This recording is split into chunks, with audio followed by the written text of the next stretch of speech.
మొన్న జరిగిన మీటింగ్‌లో అసలు ఒక 'పెద్ది' లాంటి పెద్ద సినిమా వస్తే, ఒకవేళ పర్సెంటేజ్ విధానాన్ని అమలు చేస్తే 5, 6 కోట్ల మించి ఎక్కువ వ్యత్యాసం ఉండదని చెప్పేసి వాళ్ళు చెప్తున్నారు. వాళ్ళు మాట్లాడింది 13,00,00,000 అన్నారు. హ్మ్. నేను చెప్పారు. అవును. నేను మీటింగ్‌లో ఉన్నాను. హ్మ్. హ్మ్. మీటింగ్‌లో సబ్ కమిటీ ఏసింది అంతా దరిదాపు నేనే ఉన్నాను కదా! ఓకే.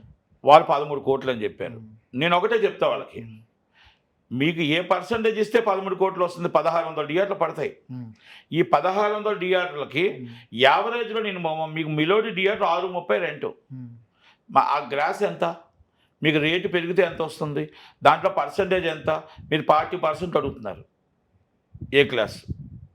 ఎక్కడి నుంచి వస్తుంది? ఎలాగొస్తది? మీరు చెప్పండి. హ్మ్. ఇప్పుడు ఫస్ట్ డే మీరు 6 షోలు ఏస్తాం కదా! అవును. 6 షోలు ఫుల్ అయిపోతదా? అవును. ఫుల్ అవుద్ది కదా! అవును. ఫుల్ అవుతే మొత్తం టోటల్‌గా 30 లక్షలు అబోవ్ వస్తది. హ్మ్. Second day 50% ఏసుకోండి. హ్మ్. ఆహ్, 15,00,000. 15 లక్షలు. హ్మ్. 10 అంటే మీకు చాలా లీస్ట్ చెప్తున్నాను. రైట్. హ్మ్. 15 ప్లస్ 15 30, 30ని 30, 60. 60. 60 ఇది థర్స్‌డే రిలీజ్ అవుతుంది కాబట్టి. హ్మ్. Sunday is 50. హ్మ్. 60, 50 కోటి 110. 10. 110 4 10లు ఏసుకుందామండి. హ్మ్. 4 10లు ఏసుకుందాం. ఎంత 40, అయిందండి? 40. 40 అంటే 150. హ్మ్. 150లో మీరు 40% అడిగితే ఎంత వస్తుంది? 150లో 18% జీఎస్టీ తీసేయండి. 27 లాక్స్. హ్మ్. అంటే 30 లాక్స్ తీసేద్దాం. హ్మ్. 120. 120లో మీకు ఇంతకుముందు మామూలుగా రెంట్ ఇచ్చేది 6.30. హ్మ్. ఎక్స్ట్రా రెంట్ ఒకటి ఉంది కాబట్టి 1 డే రెంట్ ఒకటి ఉంది కాబట్టి 7 ఏసుకోండి. హ్మ్. మిలోడికి చెప్తున్నాను.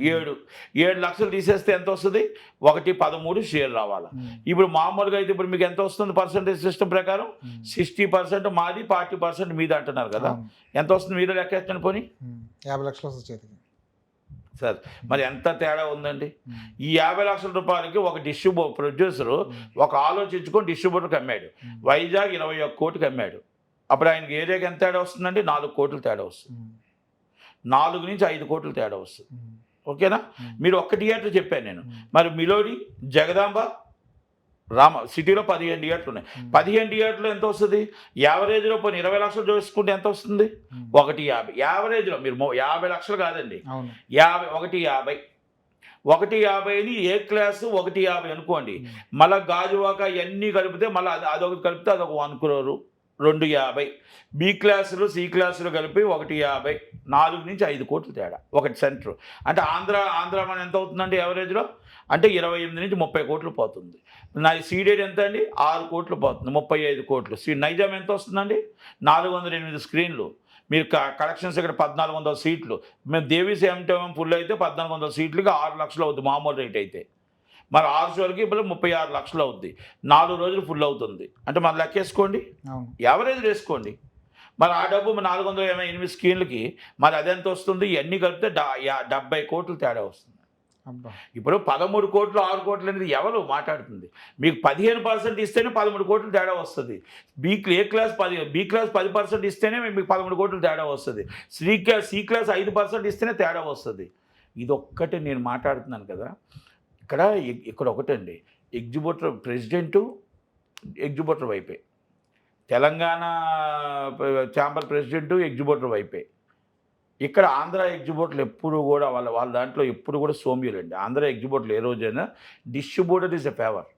అంటే డిస్ట్రిబ్యూటర్ ఏం చెప్తే అది వింటారు. హ్మ్. ఎందుకంటే అండర్‌స్టాండింగ్ ఉంటుంది. నష్టం వస్తే ఒకలా కడతాం. హ్మ్. లాభం వస్తే ఆళ్ళు ఒకలాగా అడుగుతాం. అవును. ఇది అండర్‌స్టాండింగ్ అండి. ఇప్పుడు అన్నదమ్ముల బంధం అంటారు కదా! అగ్రీమెంట్‌లో ఏముండదండి. అగ్రీమెంట్‌లు ఉండవండి. అగ్రీమెంట్‌లో ఇప్పుడు 'ఉస్తాద్ భగత్ సింగ్' నష్టం వచ్చిందండి. హ్మ్. ఒక రేట్ అడిగారండి. ఏమైనా కట్టమంటారంటే ఓకే అంటాం. ఎందుకంటే నష్టం వచ్చింది కాబట్టి. హ్మ్. అదే వరప్రసాద్ ఉందండి. వరప్రసాద్ నేను 30 డేస్ తర్వాత 25 సెంటర్లు వదిలేసాను ఫ్రీగా. హ్మ్. 30 డేస్ తర్వాత 25 సెంటర్స్ వదిలేసానండి. అంటే వాళ్ళకి డబ్బులు తీసుకోవాలి. అదే మేము పర్సెంటేజ్ 30 కట్టాలి. హ్మ్. 30 కడితే మాకు 30, 40 లక్షలు వస్తాయి కదా! ఇది అండర్‌స్టాండింగ్ మీద వెళ్తాం. అవును. ఎప్పుడైనా ఒక మాట చెప్తాను సార్. ఎవ్వలవనియండి. Maybe the content owner is powerful. Producer is content owner. నేను అవును. మీకివ్వాలా అనేది కంటెంట్ ఓనర్ ఇష్టం. అవును. డిస్ట్రిబ్యూటరు ఎవరికివ్వాలనేది ఆయన ఇష్టం. రూలింగ్ ఈస్ ఛాంబర్ ఇవ్వదు. అవును. రూలింగ్ ఈస్ కౌన్సిల్ ఇవ్వదు. మీకు అప్పుడు ఏమవుతుంది?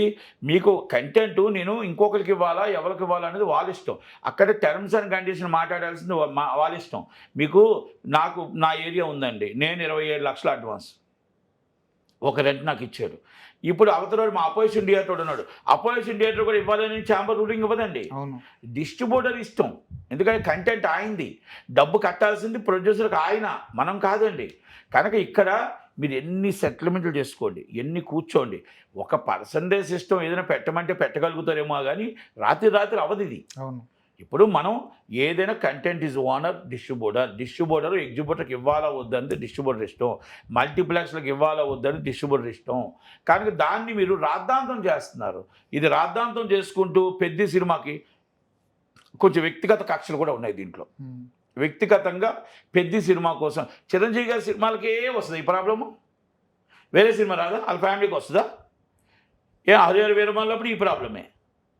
మరి మధ్యలో అఖండ వచ్చిందిగా, మధ్యలో రాజసాబ్ వచ్చిందిగా, మరి అప్పుడేది రాలేదు ప్రాబ్లమ్స్. అంటే ఒక ప్లాన్, ఒక వ్యక్తి డిస్ట్రిబ్యూషన్, ఒక వ్యక్తి ఇంకా దిల్ రాజు డిస్ట్రిబ్యూషన్ వస్తే ఒకలాగా, దిల్ రాజు డిస్ట్రిబ్యూషన్ ఒక మైత్రి వస్తే ఒకలాగా. మైత్రిని ఎలాగైనా బ్లాక్మెయిల్ చేయాలి, మైత్రిని ఆఫీస్ ముగించేయాలి, మైత్రిని భయపించాలి. ఈజ్ నాట్ కరెక్ట్ అంట, నేను తప్పు అంట. ఇప్పుడు వంశీ సినిమాలు చేస్తున్నాడు, మీరేమంటున్నాను? ఇప్పుడు కూర్చోండి, ఎగ్జిబ్యూటర్ బాధ ఉంది, ఎగ్జిబ్యూటర్ని ఎలా కూర్చొని బాధపడాలి? ఎక్స్ట్రా రేట్ పెంచుతున్నారు కదా, దాన్ని హైప్ అడగండి, తప్పలేదు. మీరు 5%, 10%, 2% మీ ఇష్టం. వాళ్ళు ఇస్తారా ఇవ్వరా? మీరు